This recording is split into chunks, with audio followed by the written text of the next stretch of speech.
Oh, hey there. This is Justin Braden. I'm the team leader with the Realytics team at HomeSmart and the CEO, founder of Realize.ai.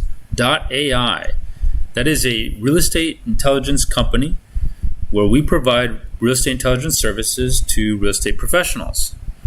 Okay, so essentially what we're doing here is we're allowing and enabling the real estate professional, licensed agent, to have access to sophisticated analytics in real time with information that's updated daily.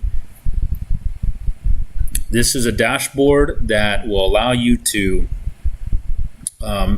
basically manhandle the data. You know, I mean, we have a lot of sales, right? I mean, there's 41,000 sales right there. Those are the sales, 41,624 sales that have occurred over the last 6 months. So when we open up this dashboard, we're looking at the last 6 months market by default, but we can change that by going last 3 months or last 6 months here. The point of this video is to show you the layout of House Finder, which is page 1 of the dashboard. You should have, by the end of this video, a basic understanding of the features and the layout of this dashboard. So we'll start from top left to right, and then we'll work our way downward. So top left is our logo. Then after that, we've got October 29, 2023. That's today. So we have today's date that will always be there. We've got advanced filters. You click on advanced filters, and you will see another layer of filters that pops up. We have a green column and we have a red column, and then we have this white column and a couple more buttons here. The green column accesses the active database. The red side activates the red or sales database. And sales are red and actives are green, right? We're pretty much used to that. And then these white columns here is white because they are master filters. So anything that I select in these filters will reflect across all databases. So solds, actives, pendings, coming soon, expired, etc., etc. Okay, so these are master filters, whereas these are specific to the sold and active databases. And we're going to look at this feature after I get to the bottom of this side, and we'll jump into these features. So we have these two buttons, more and close filters. So I'm going to close it for now. So after that, we have a blue bar that goes across the top here. And what I call this is a median summary of the market. Okay, because as I mentioned before, this is the last 6 months, and by default, we always are looking at the last 6 months. So we're looking at the median summary of the last 6 months. So up until today. So you could say last 180 days, that works too. So over the course of the last 6 months, we have 41,624 closings. Those are actual sales that have closed and done. Then we have a median sale price of all those sales of $340,383. Now, real quick, just so you know, FYI, because it doesn't say this anywhere, but these sales come from, as we can see on the map here, and these are all actives. That's why the map is green, but this is the actives map here.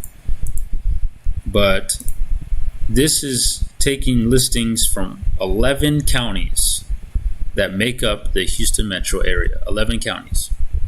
So the median sale price across 11 counties is this number, and then per square foot is $164. And then the median time to sell is 24. So that's how many days it takes for a house to go from active status here to pending status, 24 days, median. You'll also notice that these three columns have these little slicers here, or these little scrollers actually. Yeah, scrollers. So when I scroll down, what I'm looking at is the median list price. So the top one is the median sale price. This is the median list price. And notice that there's a green number that's the same, exact same, 375 here. It's green because that is the median list price. So until I go into the actives list here and find a property that I wish to analyze out of this list of 22,915 actives, which are all right here, until I pick something, by default, the median list price is entered here, here, and the median size. So this is median, okay? So likewise, we have a median sale price of 164, but we have a median list price of 174. So already right there, buyers are entering a market trying to buy houses priced over by at least $35,000. See that? So buyers see these numbers, but the true numbers is this, you see. So already that's an insight, right? So likewise, we got 24 days to sell, but then we got how many days on the market are the actives. So that's again active 61. So 24 days to sell for a house that people want, 61 days that homes are still lingering on the market right now, 61. So those have not had a contract. Those are actives. That's this list down here. Now we have this really sophisticated tool, which is highly valuable and very insightful to clients. A year-over-year sale price change.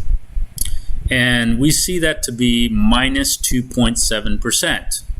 It means that compared to the same period last year, the last 6 months, this $340,383 is lower by minus 2.7%, negative 2.7%.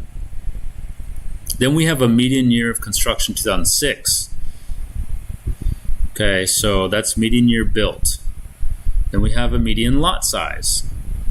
So across all these sales, we have 7,700 square foot lots are the median. So this is what people are buying, okay? It's what people are buying.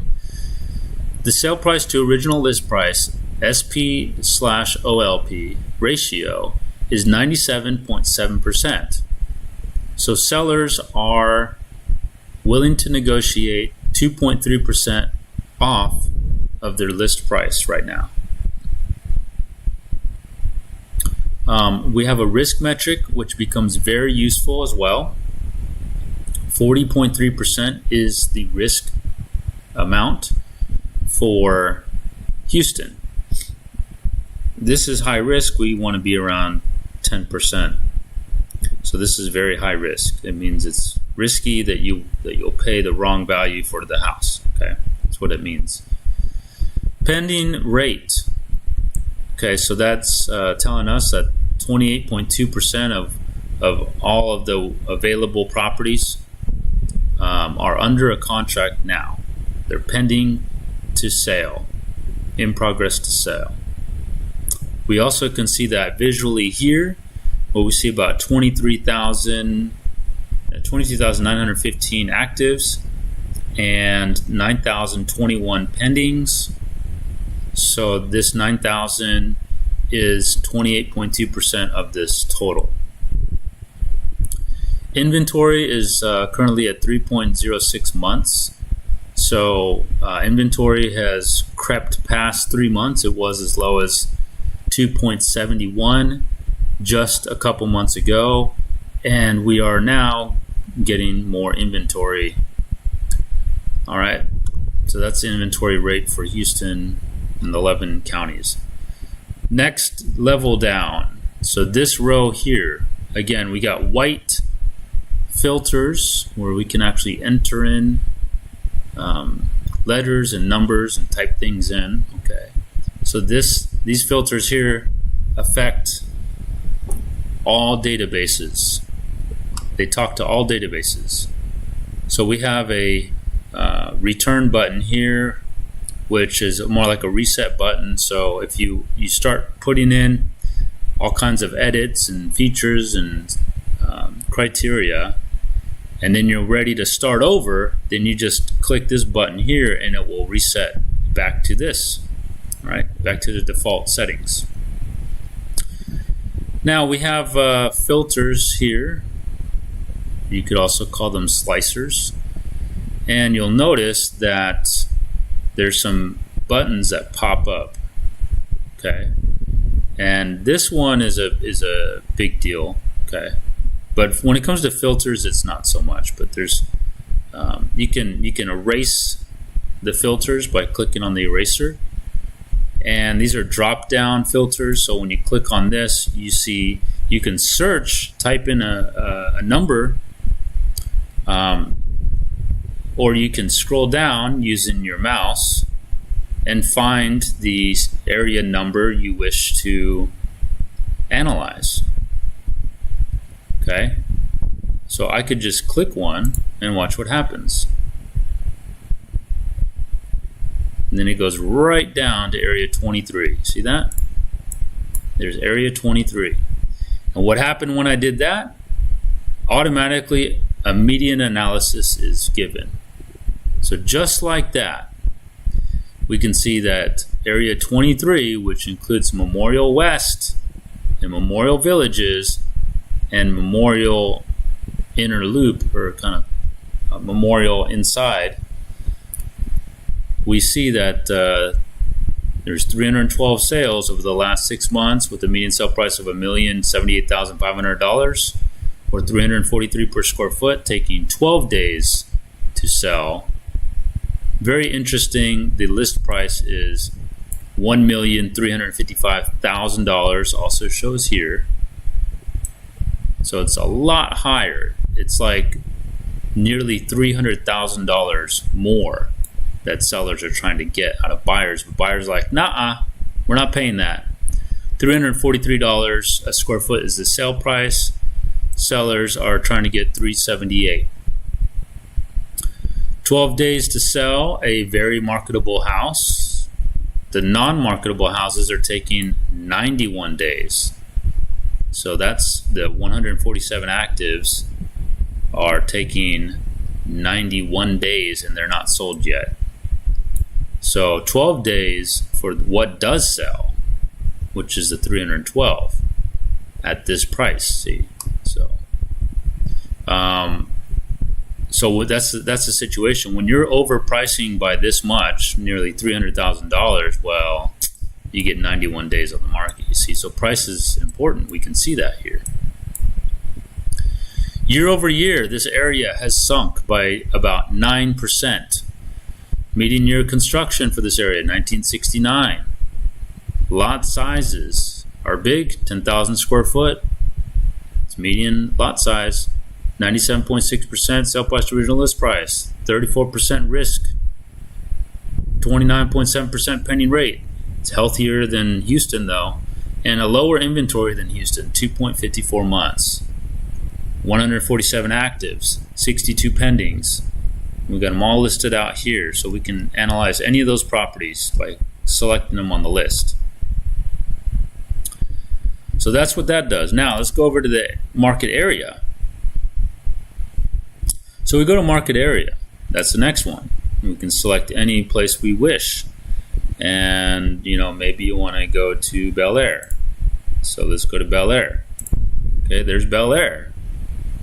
And just so you know, we're looking at single family type. That's by default.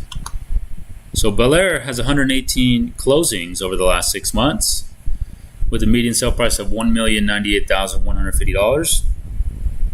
but a median list price of $1,250,000.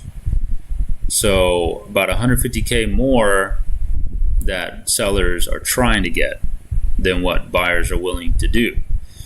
$300 a square foot sale price, whereas sellers are trying to get $324 per square foot right now. 19 days to sell a very marketable home versus 64 days for the not as marketable homes that are sitting on the market. Year-over-year sale price change, 6.9% positive. This area is appreciating despite the higher interest rates and low inventory and higher prices. 6.9% year-over-year. That's great. Median year construction, 1999. Lot sizes here, 8,100 square foot. Sale price to original list price, 98% of the sale price, or the list price, excuse me. Risk is much lower here, 18.6% risk metric, much lower. Pending rate is also really low, 19.4%. We would like that to be above 28. Inventory also a nice 2.54 months. 50 actives, all listed out here, and 12 pending. Okay, so that's how you would use market. Great, let's erase that. Then we got elementary schools. Okay, so we can go into the elementary schools. Erase that. And we can pick any school we want. Let's go with the very first one, A. Robinson. That takes us to Cypress, as you can see here. It's a school district that spans across much of Cypress. Okay?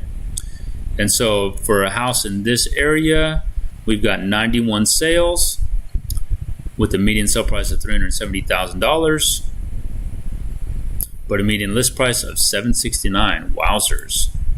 Wowzers. Look at that. That's insane. 156 per square foot sale price with a median list of 201. That's a big jump indeed. See, so you got 40 actives here. But the median is so great because look at this. We've got $1 million houses in here. $1 million. So that's going to pull that median up. But people don't want to be paying that kind of money. That's why 370 is the reality here. It's not 769. Okay. 10 days to sell a house here. The most marketable home sell. 10 days, but they are listed for 46. They're still active. 46 days. Year over year, sale price change is down, but only by 2.7%. Not bad. Median year of construction here, 2002. Lot size, 8,358 square foot lot size, so healthy lot size here. They sell for 98.2% of their original list prices, and they have a risk of about 25.3%. Makes sense because these prices are really spread out from 240 to 1.43 million. So that's a lot. It's a lot of spread there. 25.3% risk, very risky. Pending rate, 43.7%. That's really good. That's way better than Houston's 28.2%. So you got 40. Look at that. The number of actives is almost the same as the number of pending. So that's really healthy. That's pending right now. That's current today. That's what buyers are doing. Pending rate's good to look at because that's what buyers are doing today. They decided nearly half the inventory should be bought. So that's what it is. Inventories, 2.57 months, so still low. 40 actives, all listed out here. Okay. Now, that's just by school district, and we like to do this because people are selective based on school performance and rating and stuff like that, so this is very much relevant to do. So we'll erase that.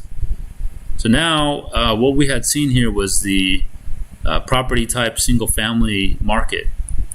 We can change the market to tell us about townhouses. Okay, so now we're looking at just townhouse/condos, and we can actually get exactly townhouses if we limit the lot size to, we'll say, 3,000 square foot. This ensures that we're looking at only actual townhouses where they share a wall, but they do get the lot with it. Whereas condos, you don't get the lot. You just get an interest in the land. So we're actually getting fee simple land with townhouses. So we want to limit the lot size. And so we're looking at 2,000 sales of townhouses at a median sale price of $240,000. This is why people like townhouses. They're much more affordable. Only thing is they could have high HOA dues, right? So there's also that. Meanwhile, the list price is the median list price is $275. It's about $35,000 higher. Median sale price per square foot is $166 with a median list of $185. 21 days to sell, basically to go under contract. 54 days for the stuff that nobody wants, or just not getting sold yet. Year-over-year sale price change is a meager minus 1.1%. So that's not terrible, but it's not good either. Median year of construction. So townhouses tend to be older, 1983. Lot size, of course, smaller. We did edit that, so that makes sense. Sale price to original list price, 97.1%. So they're selling at a pretty good discount compared to the other markets we're looking at. They do have a high risk, 40.4%. We have a pending rate that's a little less than Houston for a single family, so 27.2, but almost the same. And we have a slightly higher inventory level of 3.1 months of inventory. So the demand here is a little lighter for townhouses versus for single family freestanding homes. And there's 1,151 actives available, all listed out here. So we can look at that submarket. We could look at lots. We could look at mid-rise, high-rises, multifamily, country homes. So yeah, we can look at any market really that your client is interested in, and you can study and learn the market to whatever you wish, whatever you desire. If I unclick it and all these are left open, then we're looking at the full market.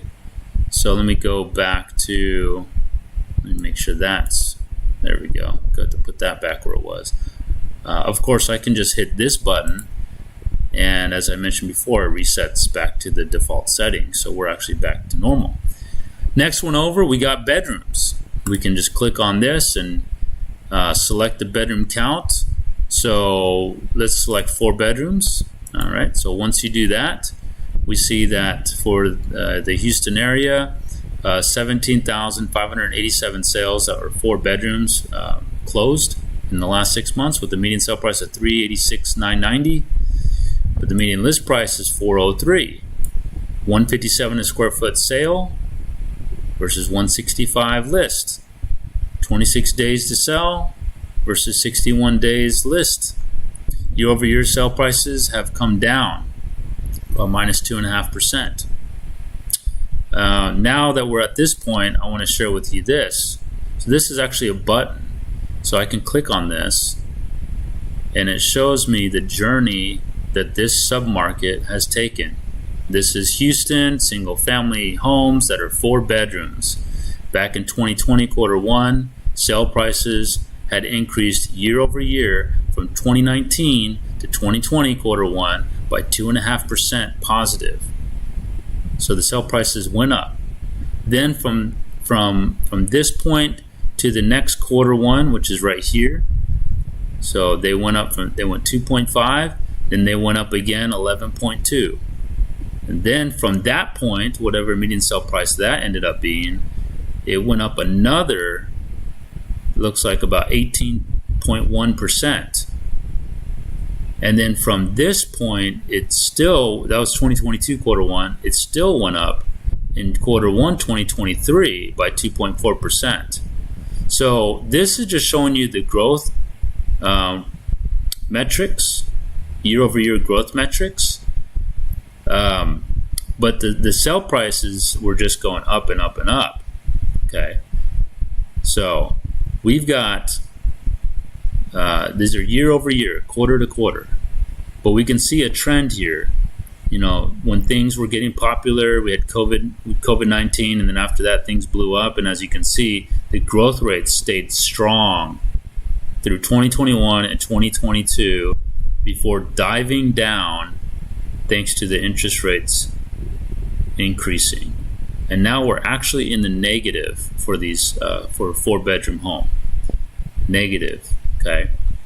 So quarter 4 2023, this was quarter 4 2024 was here, and it's actually come down. So after a 10.5% increase, it's now correcting minus 2.5%. And that's where we're at right now. So that's what this does. We can hit this button, focus mode, and that can show it in more close up. You can click the back to report here. One thing I do want to show you here, check this out. Back to focus mode. We have these up and down arrows. Here's this downward fork. If you click it, it actually will break it down into months. So it just broke it down into months. Can you believe that? We can hit this drill up and it takes us back up. We can drill up one more time to look at year by year by year by year. You like that? So we can get really sophisticated with the growth rates. Close that up. All right, we can also look at 5-bedroom. And we can see that the 5 bedrooms have increased actually 2.2%. Look at that, increased. 3,500 sales. Median sale price is nearly $600,000, which is an increase of 2.2% year over year. We can see where that's been. Okay, so the 5 bedrooms have really held up with these interest rate increases. That's interesting.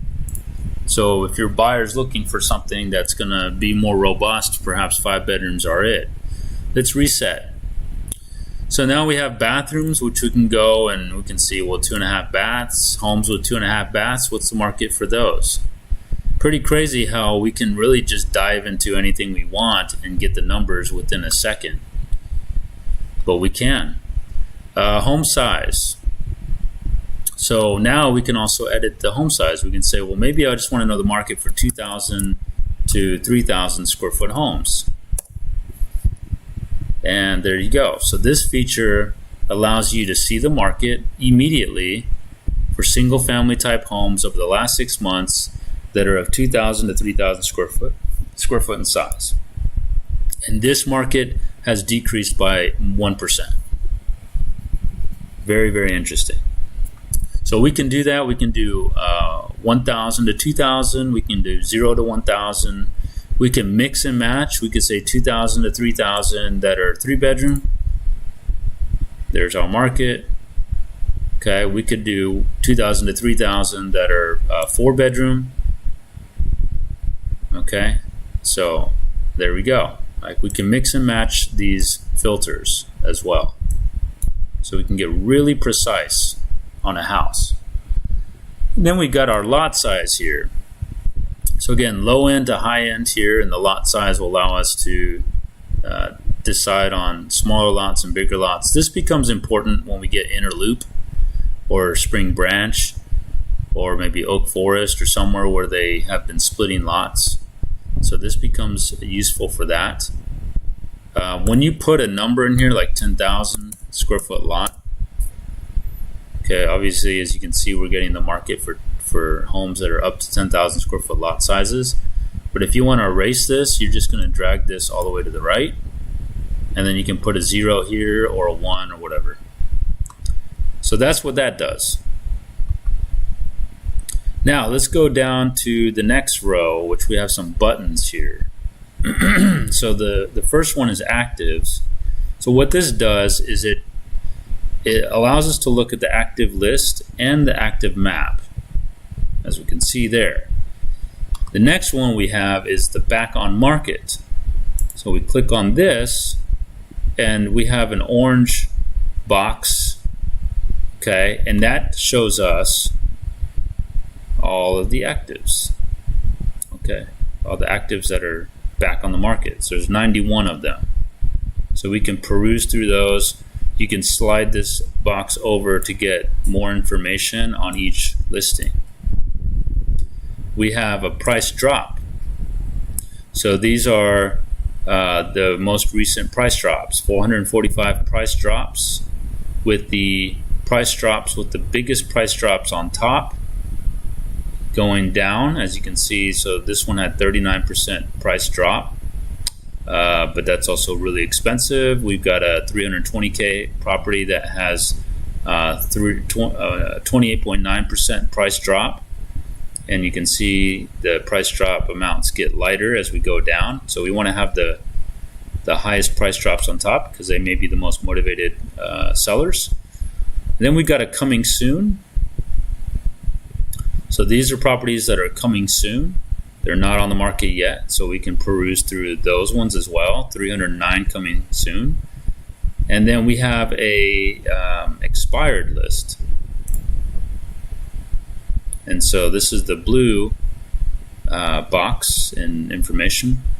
Got a blue map here. So these are properties that have expired over the last day plus, right? So going all the way back 4 years, but we want to organize it by expiration date. Okay, so we can put the most recent expirations on top, and we can peruse through those. And expirations mean you can analyze them and see against the sales, why they. Most likely it's because they were overpriced, right? So we want to see by how much they were overpriced, and then we can approach trying to get the listing. So working expireds is better when you're informed with the data. Of course, we can search expireds here, and we can say, well, I only want expireds that had maybe a couple days on the market, or maybe expireds that had a lot of days on the market. I don't know, whatever you want to do here, but that's why there's a days on market here. And then we just can go, solds.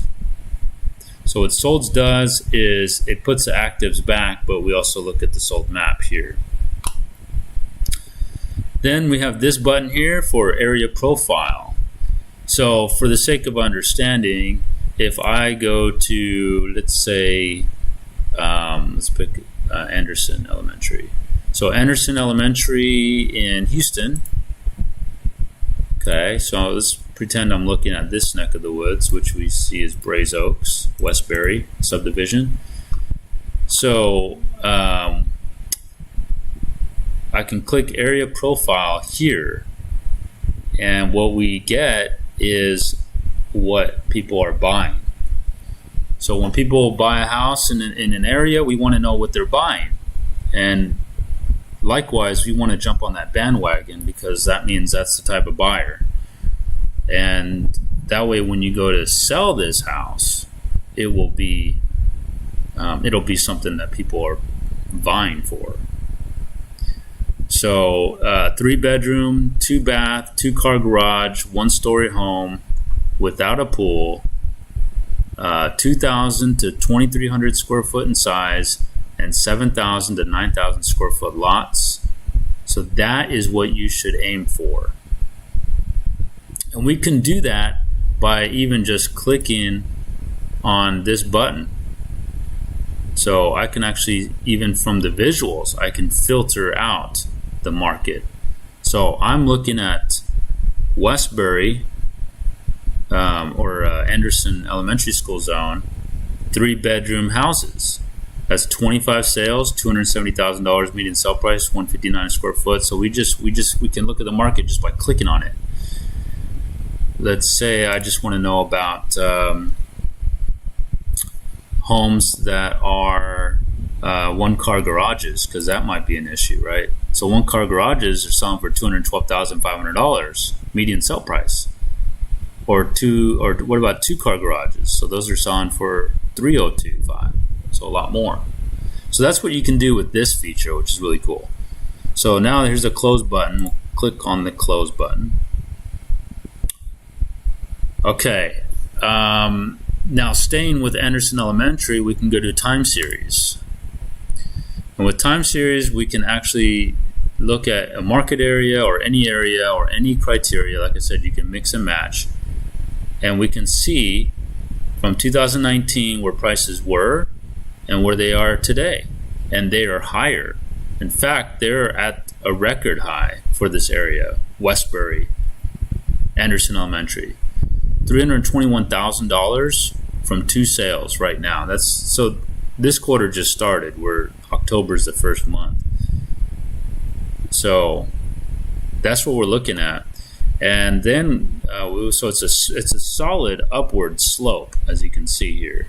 So the numbers are good and robust. The figure's robust. Here we got the volume.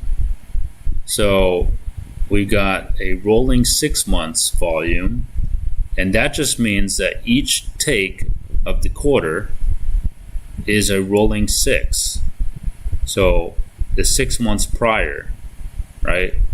So the other option is that the quarter is, whenever it says quarter 3, for example, 2019, then it would be the dollar volume of sales, like the sum of dollar volume of sales, the sum of all sale prices, basically, for that isolated quarter. But that's not what this is. We're actually giving you the rolling 6.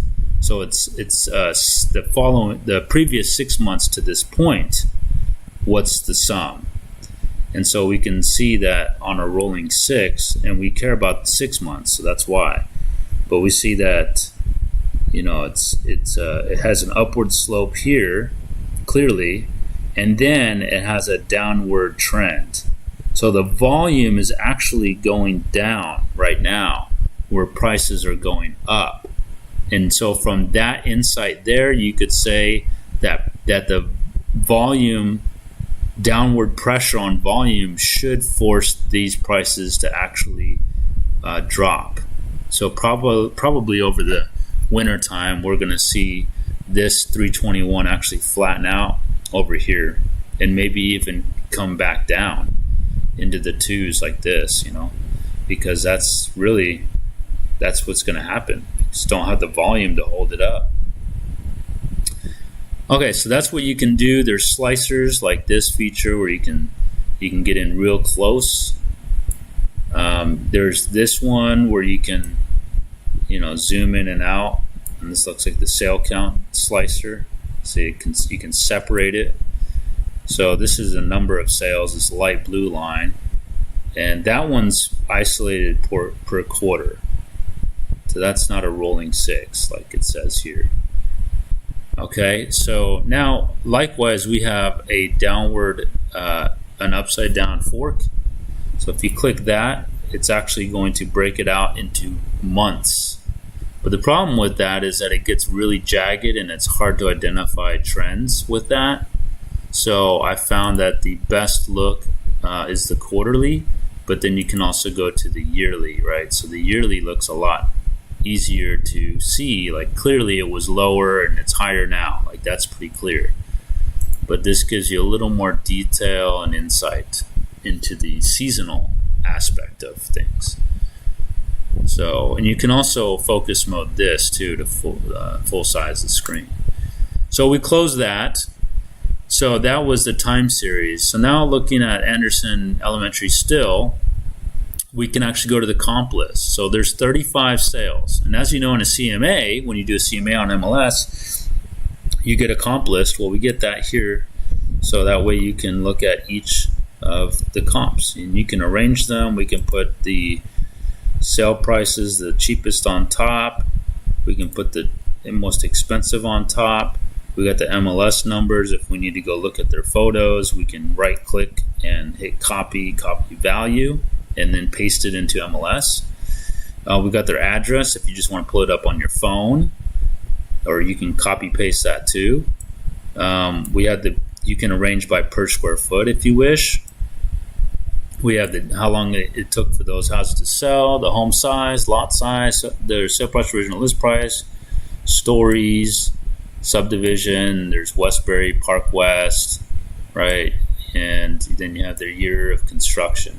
You can see they're much older homes. So we get all that information that's necessary here, but we mostly need these so that we can pluck out the different houses and look and see if they're remodels or if they're in need of repair and stuff like that. So we got to be able to see the comp list. And then to close it, we just hit this button here to close. We also can push this button, square foot plot, as it will actually plot out the price per square foot for the MLSs here. MLS is down here, and then we have the per square foot here. So these are sales, So we can see there's a cluster right there at around the $164 a square foot. So that's pretty easy, 164, but the median sale price per square foot here is 158. So 158 is going to be just below that cluster. But we can roll this way and we'll see there's more sales. They're color coded by bedroom count, 2, 3, 4. So all the 4s over here, that's why they're yellow. The size of the diamonds, as you can see, there's some smaller ones and bigger ones. We hover over them. It tells us a little more about the facts. This one took 111 days to sell. But if it's a bigger diamond, it's because it's a bigger house, and little diamonds are small houses. Okay. Then you can hit this arrow here to go back, and then of course you can focus mode this feature as well to see it full screen. And then last on this row is we've got the last 3 months, last 6 months, and last 9 months.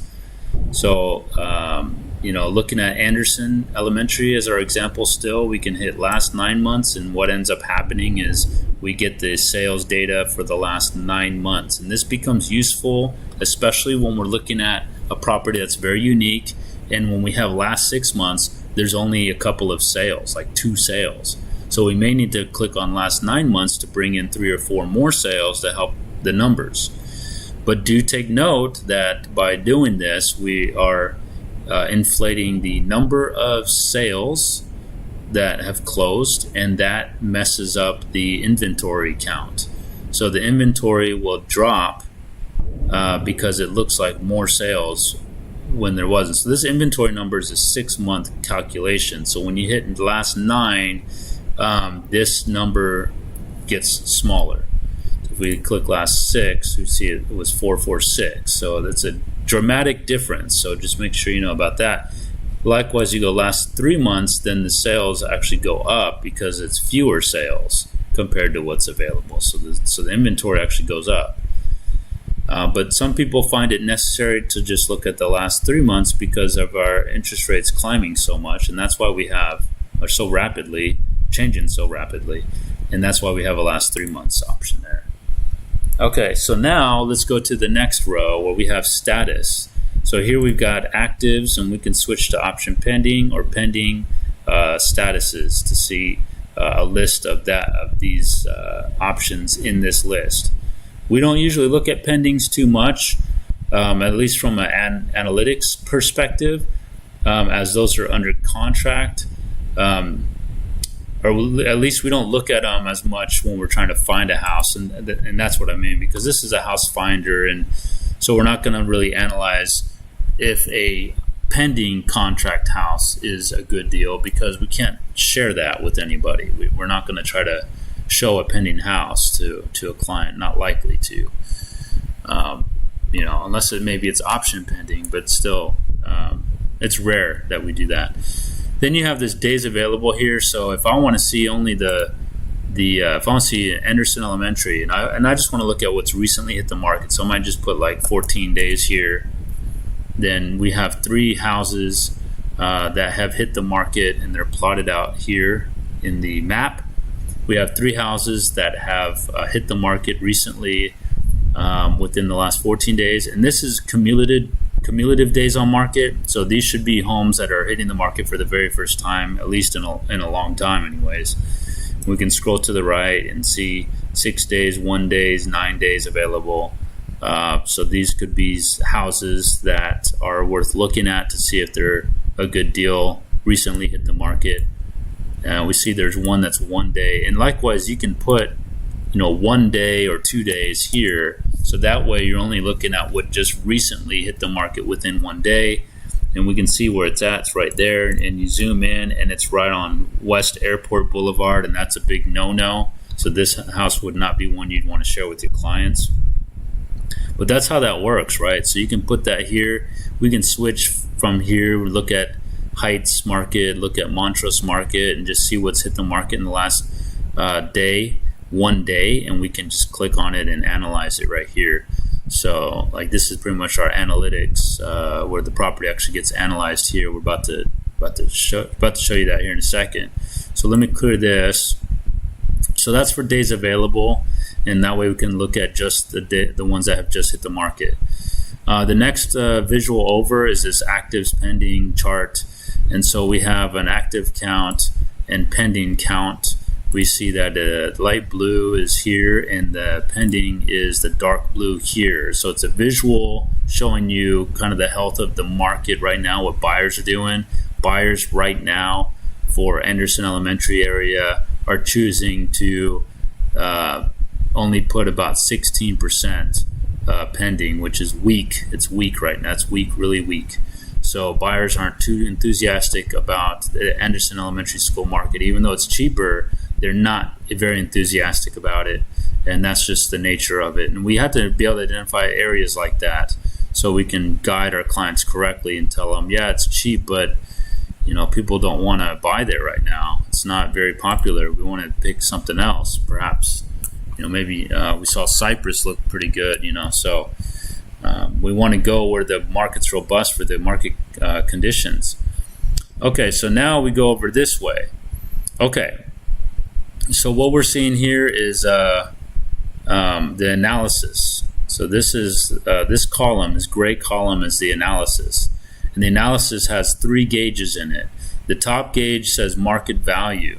Okay, so it tells us where market value essentially statistically calculated, where it essentially estimated quits, where the volume of sales falls off dramatically.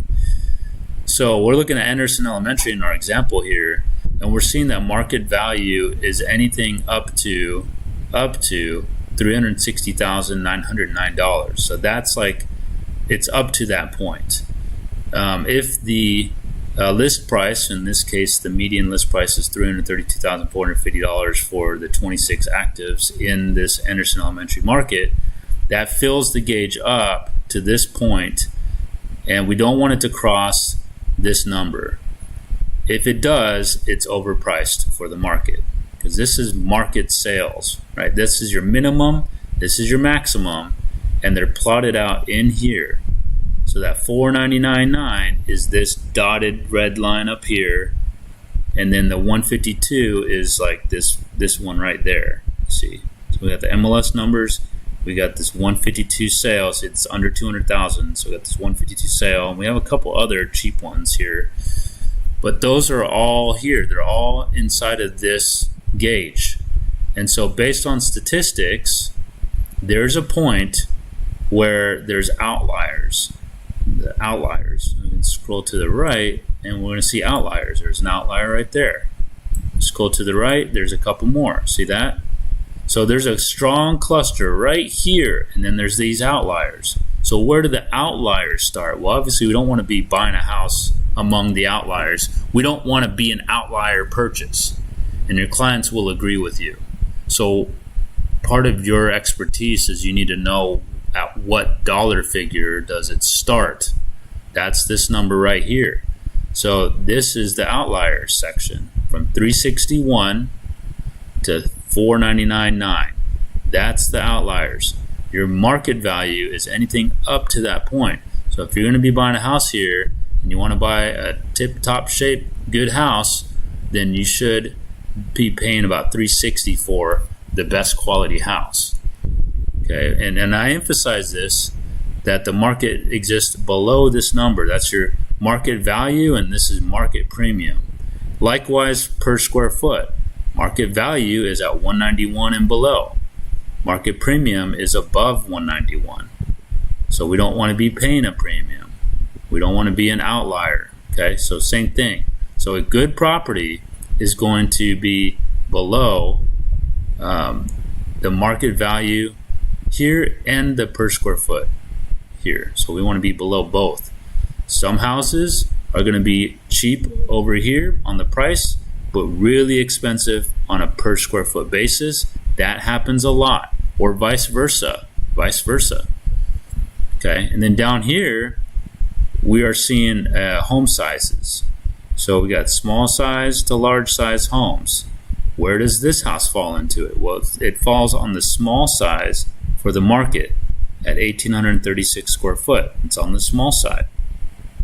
So at what point does the house get too big for the neighborhood, right? And that's estimated to be 2,204 square foot. Once we get past 2,204 square foot, this is where people stop buying the house. There's a couple of them, there's a sale here, a sale here, a sale here, maybe 3-4 sales. But again, these are outliers.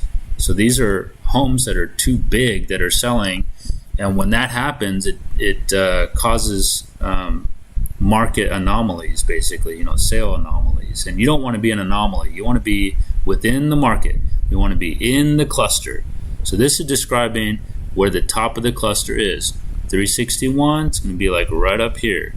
So we want to be below that number. We want to be well within the cluster. That's the market. That's what buyers are doing. So we want to be right in here. Same thing here. That's what this is for. Now, we have two other measures here, one called equity and one called market upside. These are both statistically calculated numbers. The equity determines how much estimated equity position that a house has. A good way to determine that, we can do an example. We have a house here at 3. Now let's go with something like 255 right here. All right, so with this 255 house, which is at 11910 Rampart, and we see where it's at, and unfortunately it's in the flood zone, sadly, but it is the 100 year. It's a 1960 house, but we see that when I selected it, it puts it right here. So we see it fills up the gauge to the cheap side of the market, and it should be cheap side because it's in the floodplain. But per square foot, it's not cheap. It's like near the middle. Okay, but check this out.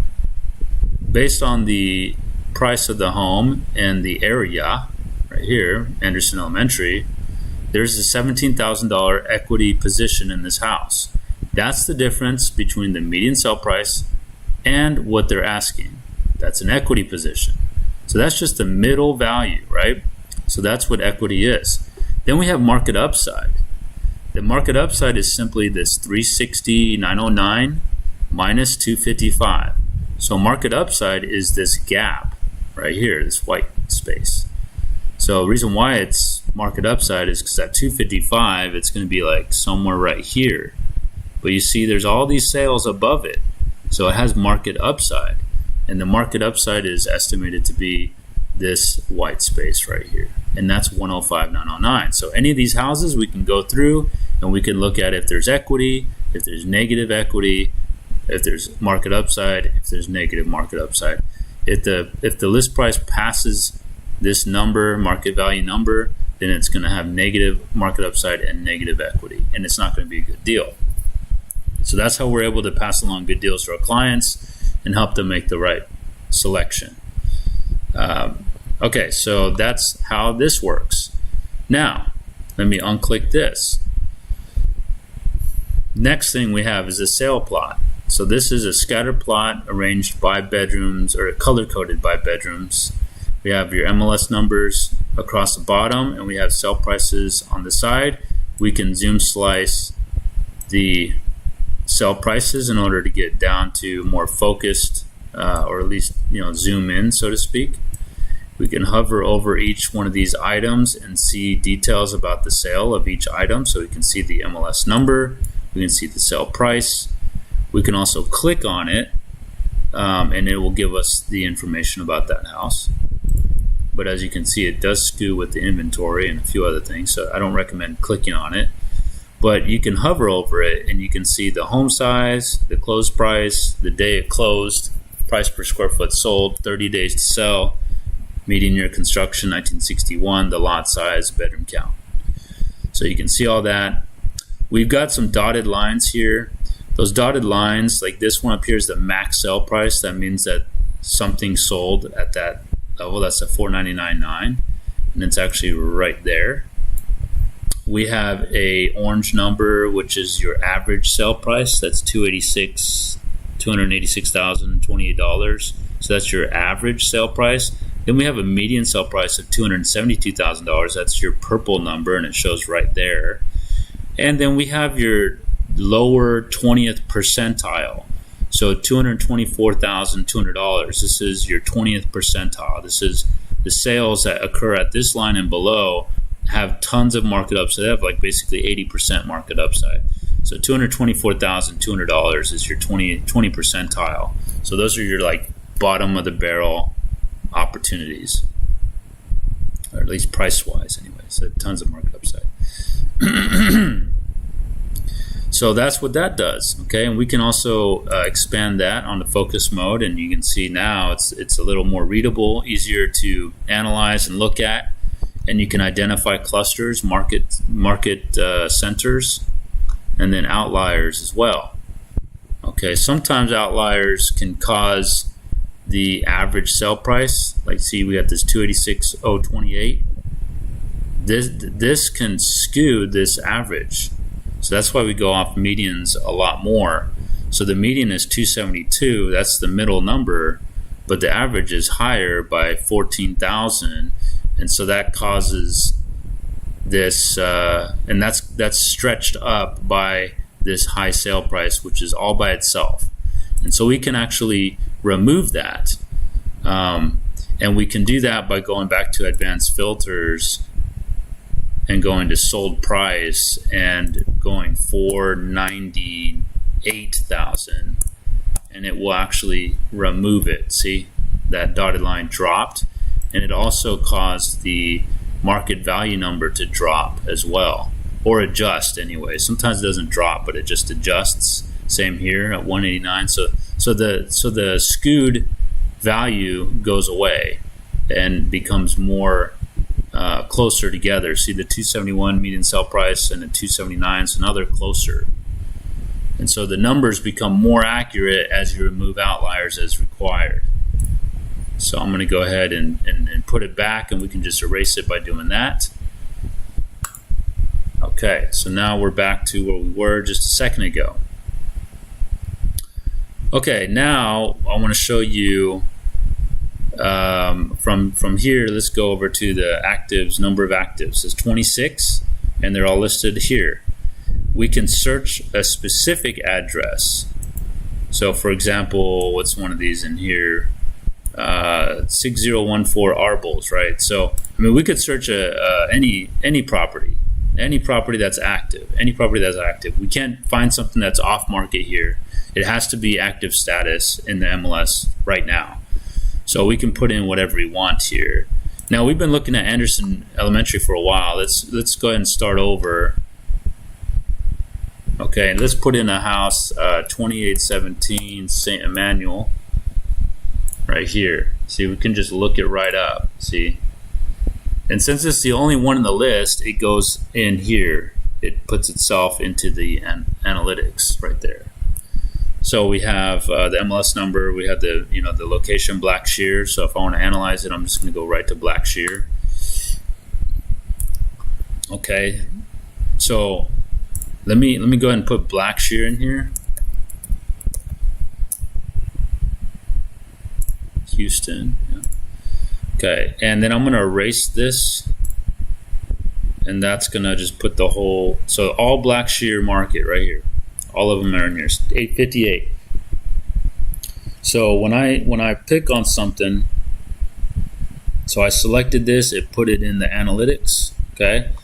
But it gives us down here the information about that house, the address of that house, the subdivision of that house, the market area for that house, number of bedrooms, year of construction, it's brand new construction, lot size, home size minus 10%, home size plus 10%, and then we have days on market, 8 days, and we have the home size 2024, the actual home size right here.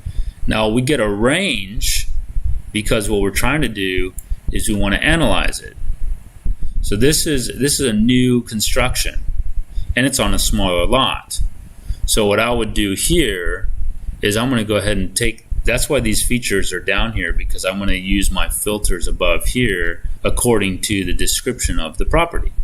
So let's see what happens. I've never even done it before with this house, but let's see. So we're going to go lot size, nothing larger than 3,000 square foot, number 1. So that takes us down to 53 sales. Then we're going to look at homes that are between 1,822 to 2,226 square foot. That's why that's there. So 1822 to 2226. And there we go. We've got 29 sales. We've got a 2-bedroom here that shouldn't count. So let's go ahead and remove that by going to bedrooms. And I only want 3 bedrooms because it's a 3-bed. So we're going to say 3-bedroom. There we go. So now we're looking at good numbers here, but we do have an outlier way up here. It looks like, yeah, we got that one. It looks like no sales have occurred above 500K. So I can go ahead and go back to advanced filters as I did before and put 500,000. And it takes it out.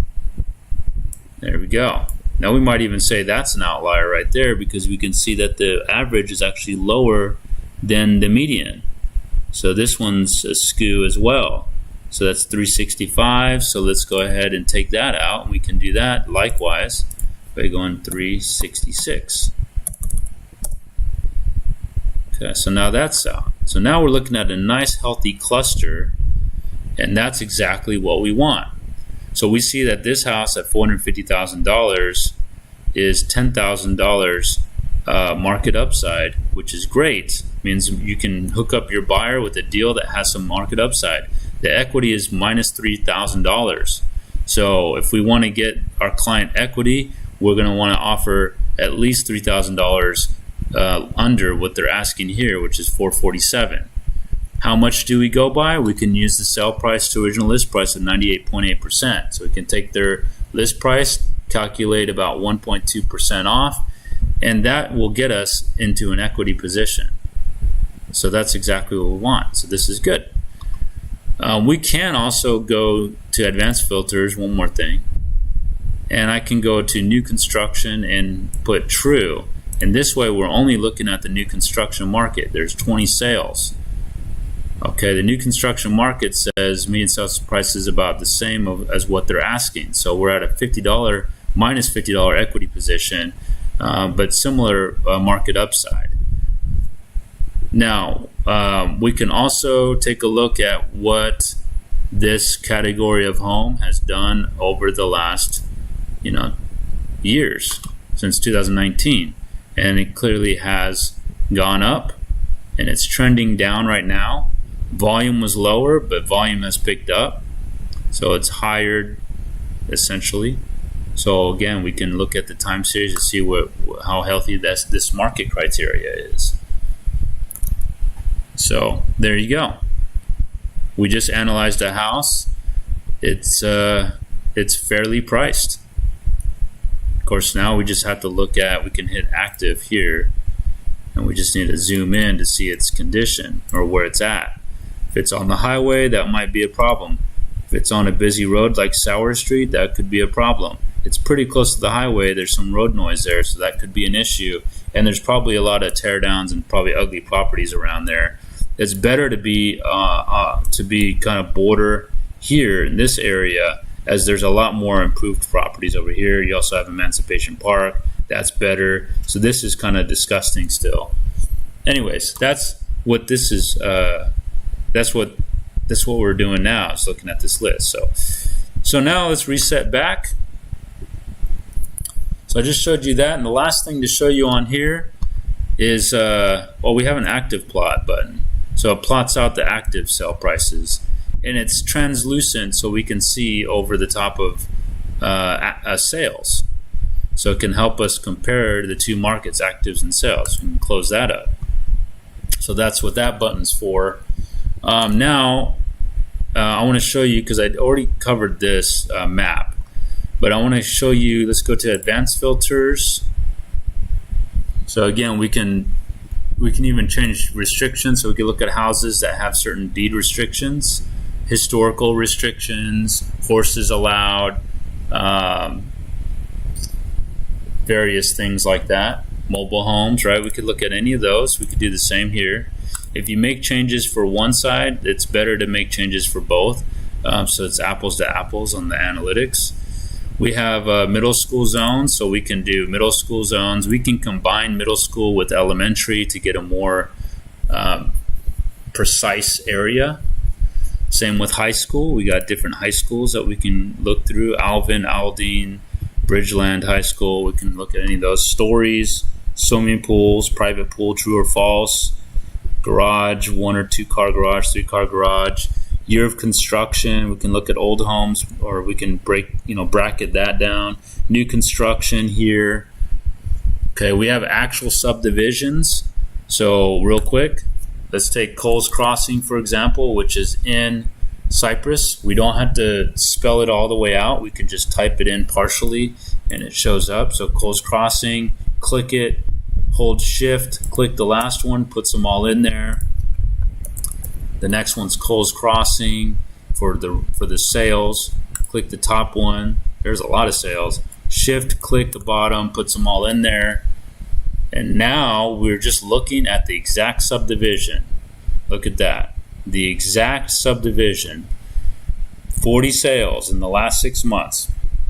$514,500 median sale price. That represents an increase of 8.4% year over year, even in this tough market. Wow. $164 per square foot, 11 days to sell. They're selling fast. The listed stuff lasts a long time. Median year constructions, 2002. Lot sizes are big at 8,900 square foot. They're selling for almost 99% of the original list price. A super low risk of 11%. It's exactly what I want to see, especially if I'm buying to move in. Pending rate is super low though right now. Looks like buyers are not very enthusiastic about it right now today. Only 7.1% of the 13 actives, and that's actually 14 actives total. Only one of them is pending a contract. So that's not good. But inventory is low based on the sale volume of the last 6 months at just 1.95 months of inventory. So that is Coles Crossing, and we can do that for any neighborhood that we like. As you see here, neighborhoods are split into sections. You've got section. These are all different sections. 1, 2, 3, 4. So what we do is we just put them all in there. So we take all sections. This is Coles Crossing. We don't want to mix up with Coles Village. Also realize that sometimes crossing could be Xing. So you don't always want to spell it all the way out. You may just want to start it and then selectively pick, the area. So you have to be careful about this when you do this, because if you do River Oaks, for instance, there could be a River Oaks subdivision, but there could be like a River Oaks Village, there could be a River Oaks Terrace, there could be, cheaper versions of River Oaks that aren't actually River Oaks. So you do have to be very careful, especially like areas like Cross Creek Ranch, where there's pieces of cheaper homes in the same community, but just a cheaper part. And so those aren't comps. Of course, when you do a combination of Cross Creek Ranch and then home size and lot size and bedrooms, then you're pretty much going to dice out all the cheap houses anyways. But just FYI that can happen. Okay, so that's what I wanted to show you there. And then the last thing I want to show you, let me go ahead and we can keep this, Coles Crossing. There's a more button. So we can click more, and this allows us to get even more drilled in.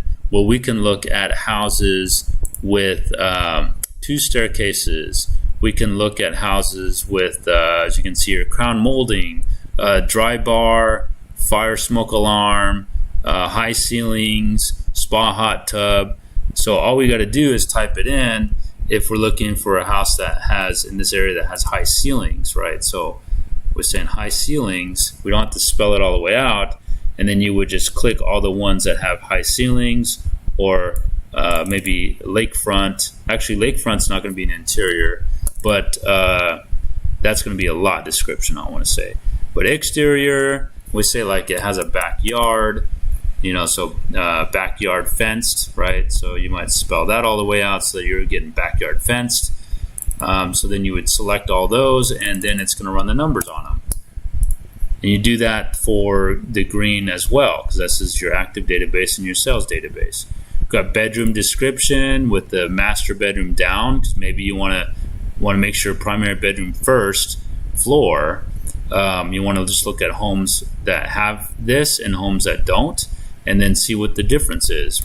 Perhaps you could do that. Room description, one living area, breakfast room, den, living room, etc., etc. Lot description, cleared lot, cul-de-sac, corner lot. All these are, make up the difference on sales value.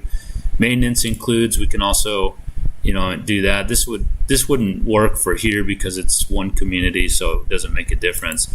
We can also limit HOA. So these two here on broader searches, not like individual subdivisions. Then there's waterfront features, so we can actually, can type in something and, we got a lake view. Yeah, so we got lake view pond view, right? So we can actually do that too.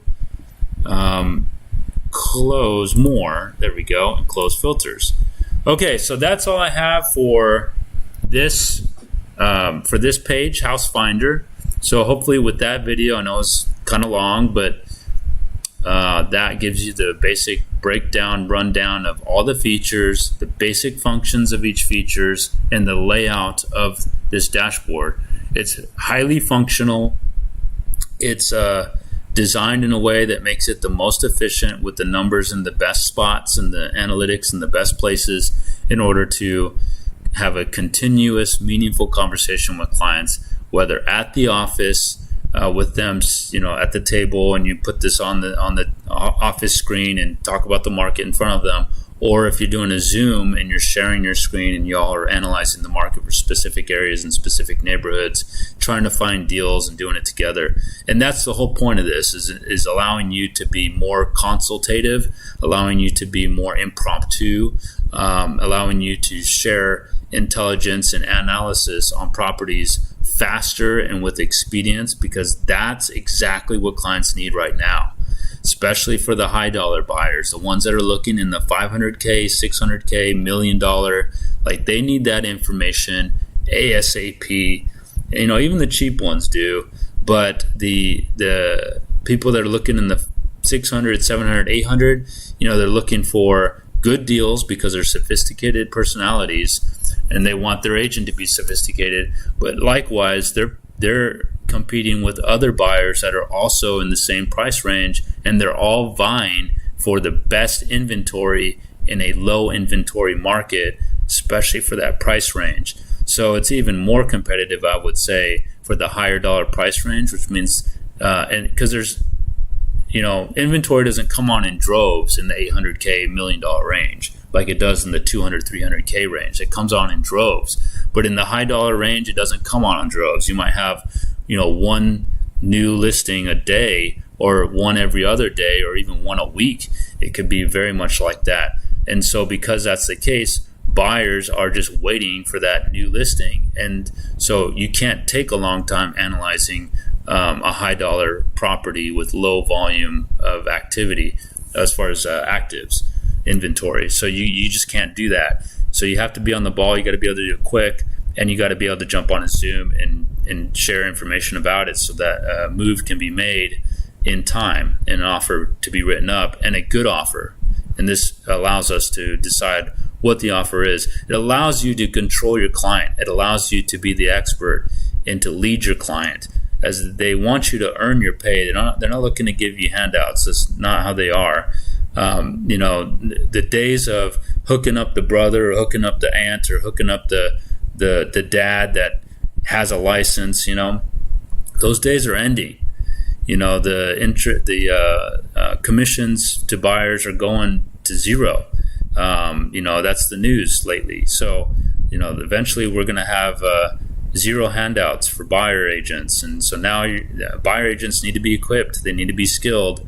Right now, take advantage of the 3% that's handed out, and take advantage using this. Get skilled, get become the pro, become the expert, and then when that does take effect, which could be next year or it could be a few years down the road, but by the time that does take into effect at full scale, you're well equipped with the knowledge, market knowledge, and this system to actually charge agents, and agents will be charge buyers, charge clients commissions, and those clients will be happy to charge or to include it in their closing costs to pay you a commission because they were able to trust you due to your market knowledge and prowess.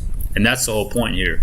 We got a shifting paradigm in realtors. We can't have the flaky realtors anymore. The realtors looking for handouts, looking to just happen to come across somebody and get a sale once a while.